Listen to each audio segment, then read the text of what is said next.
መቼም ዘንድሮ ጉድ ነው። ዓለማችን በተለያዩ አቅጣጫዎች በመንሰማቸው እስራኤል፣ አሜሪካ፣ ኢራን እየተባለ ሀገራችንንም ጨምሮ በተለያዩ ጊዜያቶች በሚነሱ ጦርነቶች የሰው ልጆች ከፍተኛ የሆነ የኢኮኖሚም የስነ ልቦናም ጫና እየደረሰባቸው ባለበት በዚህኛው እንግዲህ አስከፊው ዘመን ላይ አሁን ደግሞ እንስሳቶችም ልክ እንደ ሰዎች ከባድ የሆነ ጦርነት ውስጥ እየገቡ እንደሆነ እየተሰማ ነው።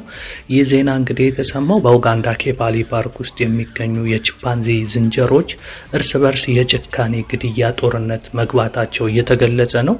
ይህ ግጭት የተከሰተው በማህበረሰብ ውስጥ ትልቅ ሚና የነበራቸው አልፋ የተባሉት መሪ ወንዶች በሞታቸውን ተከትሎ ቡድኑ ለሁለት በመከፈል ነው። እንግዲህ ይሄ ግጭት እየተደረገ ያለው ከሁለቱ ቡድኖች መካከል መጠናቸው አነስ ያሉት እንግዲህ ቡድኖች በትልቁ ቡድን ውስጥ የሚገኙትን ጎልማሳ ወንዶችንና ጨቅላ ግልገሎችን ኢላማ በማድረግ ጥቃት መፈጸም መጀመራቸውን ነው እንግዲህ የፓርኩ ተመራማሪዎች እየገለጹ ያሉት። ይሄንንም ያረጉበት ምክንያት ምንድነው? እነዚህኞቹ በቁጥር አነስ ስለሚሉ የነዛኞቹን ቅስም ጨምሮ ለመስበር ነው። ምክንያቱም ዋና መሪ የሚባሉ በመታጠቁበት ሰዓት እዛ ጋር ያሉት አካላቶች ምንም ያህል ቁጥራቸው ብዙ ቢሆኑም ቺምፓንዚዎቹ መሪዎቻቸው እየተገደሉ ሲመጡ እንግዲህ እንደ ሰውኛ እንደሚባለው እየተማረኩ ይመጣሉ፣ አቅማቸው እየደከመ ይመጣልና ይሄንን ቴክኒክ ነው እንግዲህ እነዚህኞቹ ቺምፓንዚዎች እየተጠቀሙ ያሉት። እንደሚታወቀው የቺምፓንዚ ዝርያ ከሰው ልጅ ዝርያ ጋር በጣም ተመሳሳይነት አላቸው ይባላል ማለት በባህሪና ይሄም ነገር ነው መሰለኝ እንግዲህ ሰዎች እንደሚዋጉት አይነት ጦርነት እነሱም እንግዲህ በእንዲህ አይነት መንገድ የከፈቱት በጣም የሚያስገርም ነው።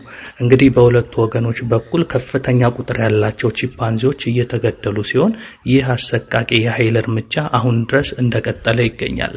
ይህ ያልተለመደና እጅግ አስፈሪ የሆነ የእንስሳት ባህሪ በተፈጥሮ ተመራማሪዎች ዘንድ ከፍተኛ ትኩረትን ስቧል። በቀጣይ ደግሞ ፓርክ ውስጥ ላሉ ለሌሎች እንስሳትም ከባድና አስጊ የሆነ ነገር እንደፈጠረ ነው እየተነገረ ያለው። ያው እንደሚታወቀው እስራኤልና አሜሪካ ኢራንን በሚያጠቁበት ሰዓት የሆርሙዝ ሰርጥ ምናምን ተዘጋ እየተባለ በመላው ዓለም በኢኮኖሚ ላይ በቤንዚን ላይ የሚታዩ ጭማሪዎች እዛ ጋር ያለው ጦርነት ለሌላው ዓለም እንደተረፈው ሁሉ የነዚህ ቺምፓንዚዎች ጦርነትም እንግዲህ ለሌሎች እንስሳቶች ከፍተኛ የሆነ ፍርሃትና ወጥተው እንደልባቸው ምግባቸውንም እንዳያገኙ ነው የሆነው። ጫካውን ሙሉ ለሙሉ ተቆጣጥረው እንግዲህ ከባድ ጦርነት ላይ ናቸው እየተባለ ነውና ወገን ምን ትላላችሁ? ምን አይነት ዘመን ላይ ነው የደረስነው አያስብልም? ለማንኛውም እስኪ ከዚህ ዘገባ ጋር በተያያዘ ሐሳብ አስተያየታችሁን ከስር ጻፉልኝ። እኔ ግን አጃይብ ነው ብያለሁ። ለማንኛውም የእናንተው ኤላ ነኝ። ነገ በሌላ ፕሮግራም እስክንገናኝ የዛሬን እዚህ ላይ ያበቃለሁ። መልካም ጊዜ።